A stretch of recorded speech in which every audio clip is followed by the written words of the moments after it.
Muy buenas tardes, mi nombre es Karen Yoseli Barrera Sánchez, mi ID es 846774. Y ahora María Martínez Durán, ID 849095.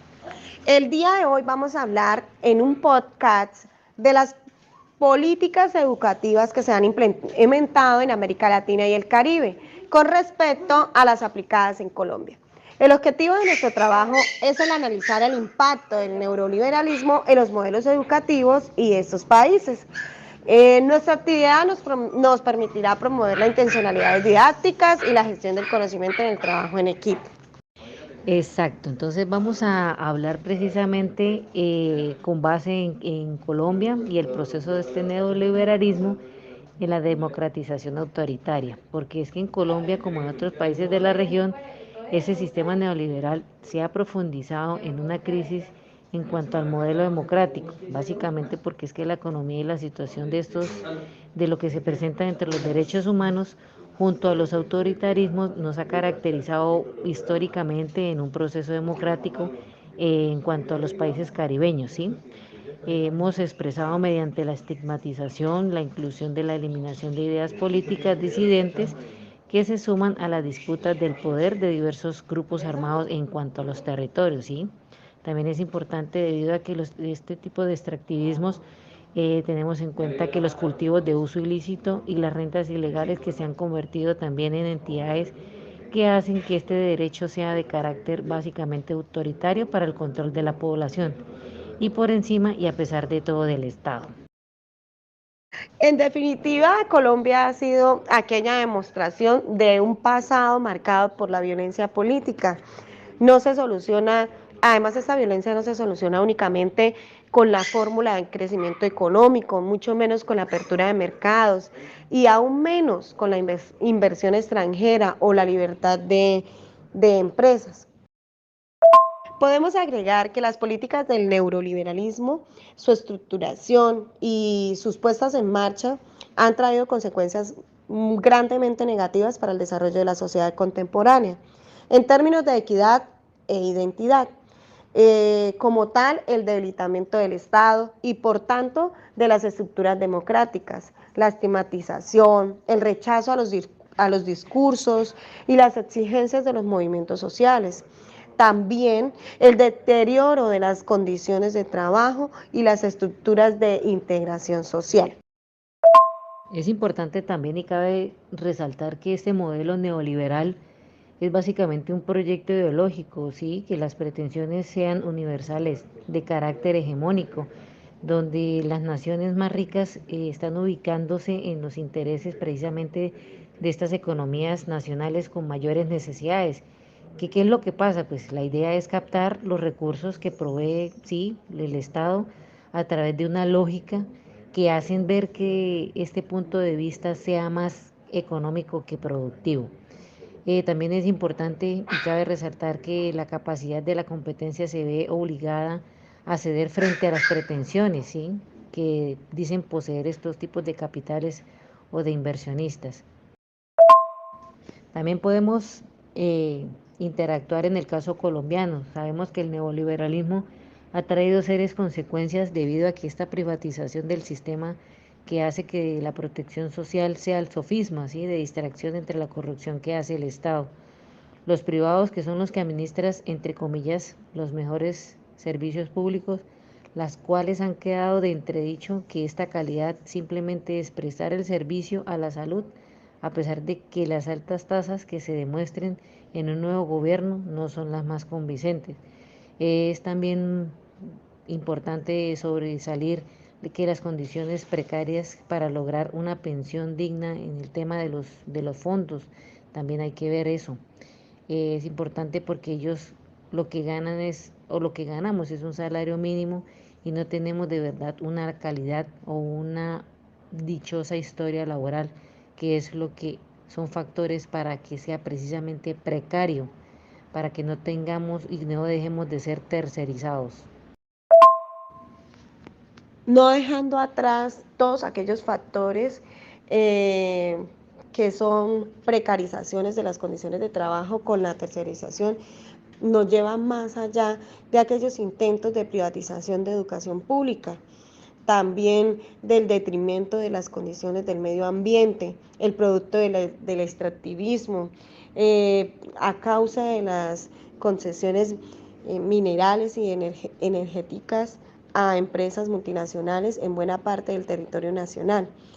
Un elemento que será materia de uno de los pocos análisis que se llevan del texto contexto 2021, nos habla del deterioro de la situación de los derechos humanos y en este caso aquellos factores de criminalidad asociados a fenómenos como el narcotráfico y una aljiba confrontación entre las guerrillas y los grupos paramilitares, debido a las tendencias de la tierra y el control de otras rentas ilegales, como son todo aquello que tiene que ver con las extorsiones a comerciantes o la minería ilegal, que a consecuencia nos trae a todos nosotros un atropello a las poblaciones campesinas, a las indígenas y a las afrodescendientes. Además, los asesinatos que se han ido propagando con los líderes y los desplazamientos forzados de sus territorios. De esta manera el neoliberalismo nos ha mostrado y nos ha demostrado, por un lado, su éxito para quienes gozan de aquellos buenos beneficios, pero así sea de esa simulación de libertad y felicidad. Y además, un gran fracaso en aspectos como la inhumanidad de la pobreza extrema y extendida a una reproducción de las violencias y la reducción de la vida a un hecho vano de intercambios comerciales. Todo esto llegará a un punto irracional de eliminar en medio de aquellas competencias generadas para obtener más recursos, sin darnos cuenta de que realmente estamos fallándole a nuestro país, tanto en medio ambiente y tanto en la humanización de toda nuestra población. En definitiva, en países como Colombia se tiene un Estado social democrático de derecho de carácter formal, legal, pero en definitiva con un modelo de vida profundamente autoritario en su implementación. Para dar una especie de cierre, estuvimos investigando sobre UNESCO. Es una biblioteca digital en donde nos proporciona, en donde nos informa, que dice que la parte del presente destacan hallazgos importantes de estos reportes que ofrecen un resumen de las principales tendencias que presentan las actuales políticas educativas en América Latina y el Caribe, que muchas de estas políticas pueden tener efectos relevantes en el ámbito educativo y en el aprendizaje de los estudiantes de las regiones. Además, también forman una parte clave de la caracterización educativa para cada uno de los países. Podemos ver que los sistemas escolares, que son prácticamente de 8 países que cuentan con una alta proporción de escuelas de carácter público, mostrando que el 60% de estas escuelas, el sector público es el de mayor nivel. Lo podemos ver en México y Costa Rica y se concentra más del 90% en las escuelas. También se observa que esta tendencia hace que la descentralización de estos sistemas educativos solo sea en Costa Rica, quien es la que conserva un sistema prioritario centralizado. También con este documento de la UNESCO nos habla de que aquellos países en los cuales en su documento fueron encuestados tienen en general definidas las políticas que regulan sus aspectos formales del sistema educativo, como la duración del año escolar, como la duración de la jornada escolar y el número de estudiantes por aula. Se puede observar en una pequeña introducción reciente de medidas nuevas para monitorear, evaluar y retroalimentar los sistemas e instituciones educativas con el fin de mejorar la calidad de educación en los países.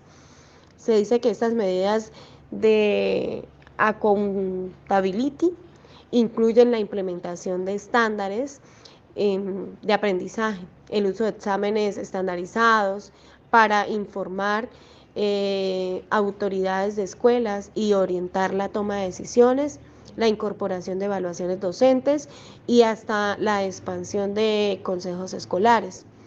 Nos habla de que los exámenes están estandarizados, aplicados a los estudiantes, son muy útiles principalmente para informar las decisiones de las autoridades y solo algunos países publican sus resultados.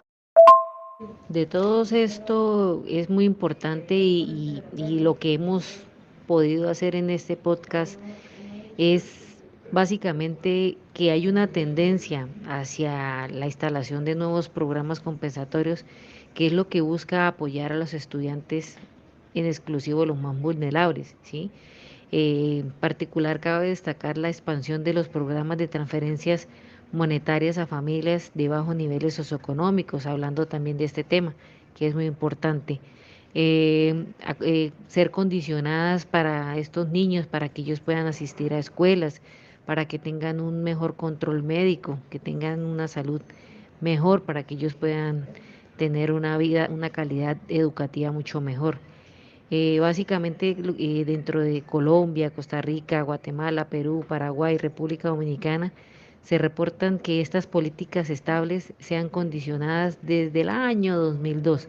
Entonces, si podemos ver es la historia que se viene dando básicamente para que estas tendencias y estos programas implementados tanto a la primera infancia sean integrales, que las instituciones tengan esa combinación salud y educación, sea sensibilizar a las familias para que lleven un acompañamiento desde el nacimiento prácticamente hasta que el niño tenga una edad de 5 años. Tener en cuenta de que existen muchos países que sienten una necesidad de desarrollo, de formación continua hacia los docentes, que es muy, muy útil, que ayuda a mejorar en la práctica las capacidades de enseñanza de los profesores.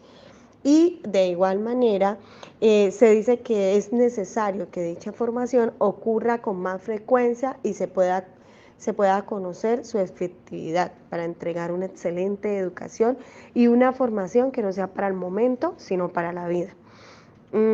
Se pueden relacionar una serie de metas educacionales que comparten varios países. Las metas más comunes son mejorar la calidad de vida educativa, social, económica, ampliar una cobertura y compensar a poblaciones vulnerables. Varios países se proponen también la expansión de la educación a la primera infancia, fortalecer la educación multicultural, la infraestructura, los sistemas de accountability y la formación de los recursos humanos. Vamos a hacer un paréntesis en cuanto al sistema educacional que existe en Colombia comparado con Costa Rica. Mientras que en Colombia las escuelas de primaria son un 85% públicas, la organización de ese sistema educativo es descentralizada, siendo así una gestión de escuelas autónomas que están bajo la gestión y a base de lineamientos nacionales y características locales. Que desde el sistema educacional de Costa Rica podemos dar una diferencia de que este sistema, sus políticas educacionales, definen el funcionamiento de las escuelas y sus mecanismos de gestión de calidad, y así como las políticas de alimentación, nutrición, transporte estudiantil, imagínense, fueron creadas desde, en general, a mediados del siglo pasado.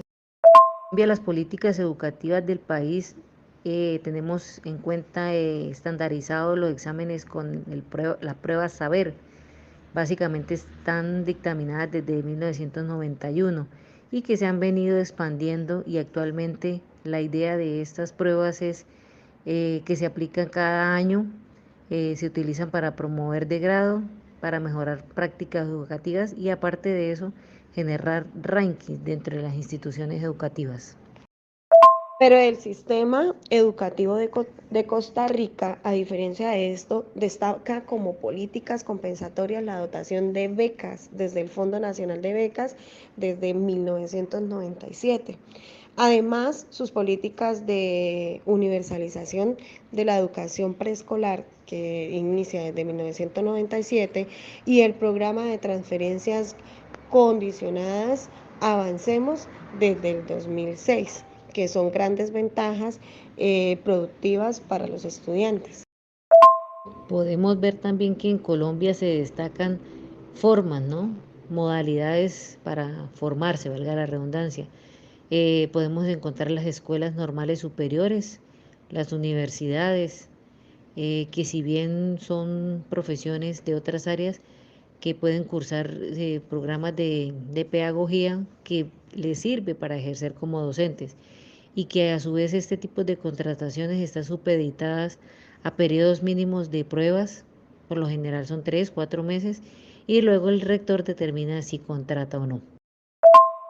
Pero en Costa Rica, en cuanto al contabiling de 1998, se realizan exámenes nacionales de bachillerato en el cual ellos determinan la promoción de la secundaria y desde el 2006 aplican exámenes diagnósticos en sexto grado y noveno grado, los que sirven para retroalimentar el sistema informal y las decisiones educativas. Además, los docentes se forman en universidades mediante programas con duración promedio de 4 años que han sido aprobadas previamente por organismos designados para tal fin. El Estado ofrece planes nacionales de capacitación al docente en servicio y establece un sistema de puntos en la carrera profesional para la asignación de aumentos salariales e incentivos.